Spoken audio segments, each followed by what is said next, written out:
Hello, everyone. Welcome to another episode of Body Mastery with Stan the Man. Hey, Stan, it is so good to see you again. It's good to see you too, Michelle.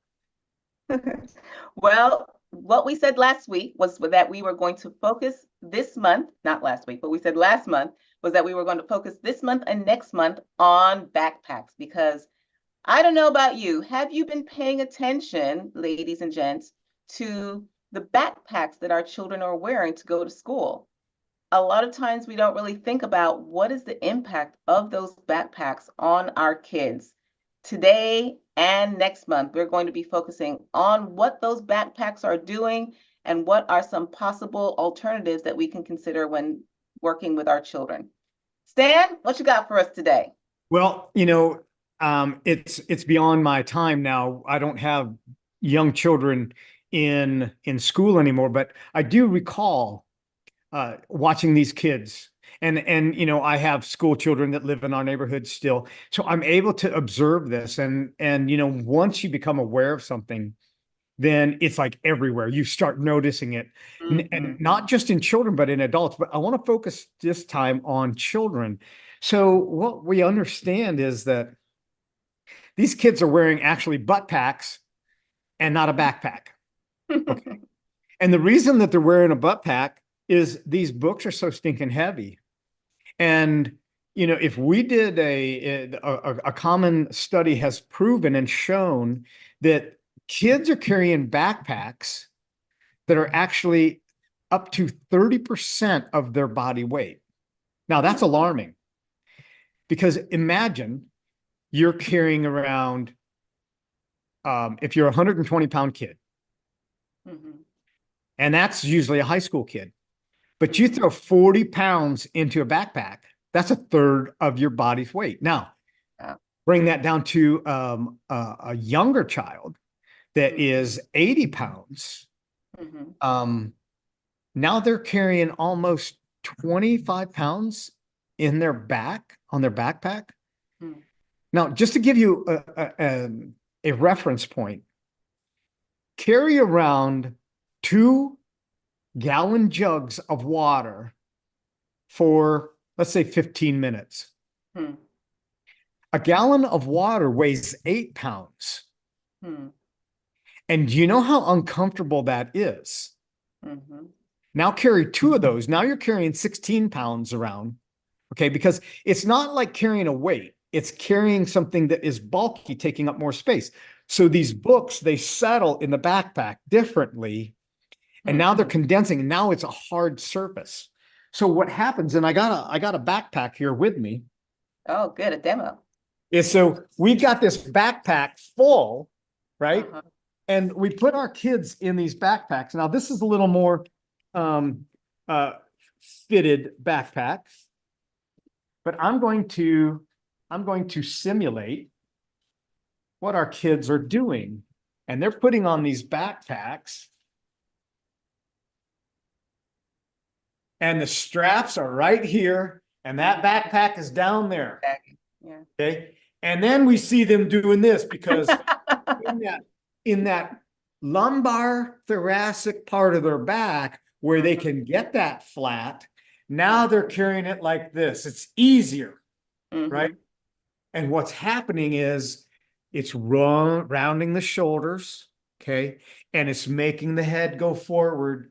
And you Mhm. see these kids walking around like this. Mhm. Now, when you get a, we call it book bags, they're backpacks, Mhm. and you load them up with uneven textures. Now you got to shove your jacket in there and you shove your gym shoes and everything else.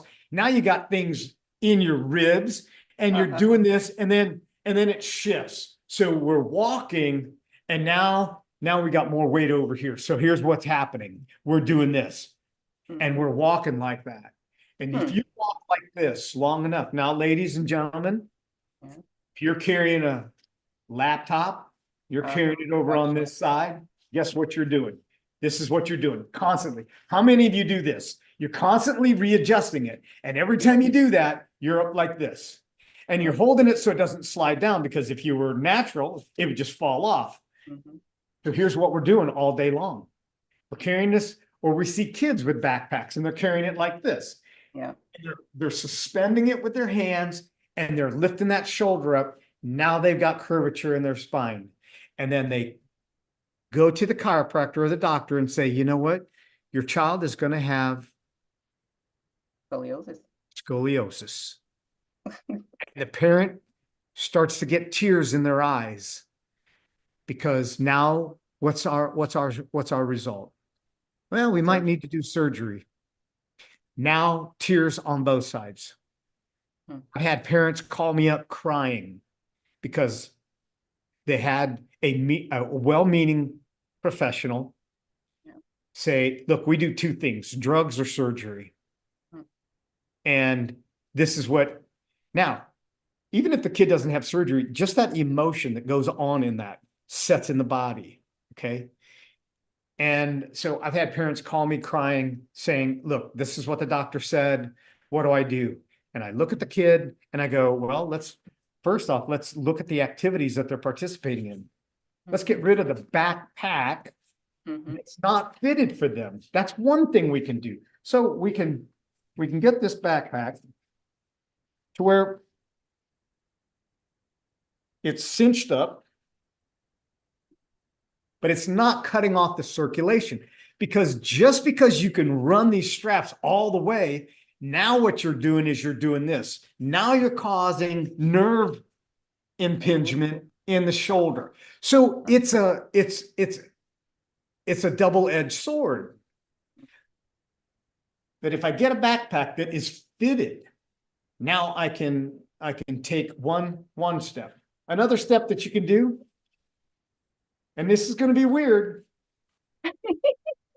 you can put that backpack on the front. Now here's what it does. It doesn't let you do this.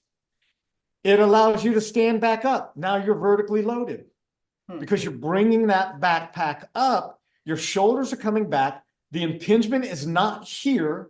There's very little restriction back here in our back because it's stronger than right here in this joint. And so now we're actually counter-correcting what's happening. So if that's not an option, then I would say get one that pulls on wheels so that you can pull it behind you and switch arms. So now you can't say that you don't have alternatives. You say, well, I'm not going to get my kid pulled behind, and I'm not going to have them wear it on their stomach. And I'm concerned about their back being bad. And, as our children grow, especially in those formative years where their body is developing, I give you the option that you can counter-correct the thing that's going astray. And it's the same way with carrying a purse or a piece of luggage, switch arms back and forth. It's the same thing as, people will say that their body hurts when they vacuum because they're vacuuming. And I say, have you ever switched arms? You see, you should. Because what you're doing is you're training your body to move in a direction. And if you only do it unilaterally, then you're creating a dysfunction. And when we wear a backpack, our body is counteracting the weight disbursement. And, one of the things that I would do is, how many of those books are they really going to go through that night? And is it homework or is it schoolwork that the teacher didn't have them do? So whose fault is it? Is it really the kids, or is it, and it's a responsibility thing, and it's looking at what books do they have in there that are not necessary.